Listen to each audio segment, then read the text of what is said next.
বোকা মেয়ে, তুমি ক্লাস 10-এ পড়ো, তোমার লজ্জা হয় না কেন? এদিকে শোনো, কথা বলছো কেন?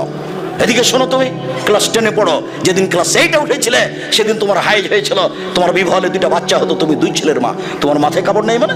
বাপ বেটিকে লজ্জা বেঁচে খেয়েছ? জাতির ক্ষতি করে জান্নাত কেনার চেষ্টা করো না বাপ বেটি। শোনো, তোমাকে বলছি, তোমার বাপকে বলছি, আমার উপরে রাগ করলে কিছু আসে যায় না। আমি এ কথা বলিনি, আমি অনুবাদক মাত্র। মুহাম্মদ সাল্লাল্লাহু আলাইহি সাল্লাম আজ থেকে 1450 বছর পূর্বে তোমার বাপের কথা বলে গেছে। আমার বলার কি আছে এখানে? আমার রাগ করার কি আছে তোমার উপরে?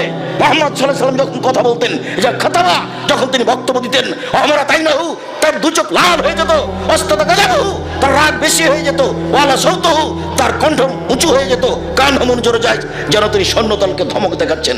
কণ্ঠস্বরে তিনি বক্তব্য করেননি। আমি আব্দুর রাজ্জাক বিন ইউসুফ 20 বছর থেকে বলে আসছে, কণ্ঠস্বরে বক্তব্য জায়েজ নাই। কোন মায়ের বেটা একটু বলে না কেন যে চলবে?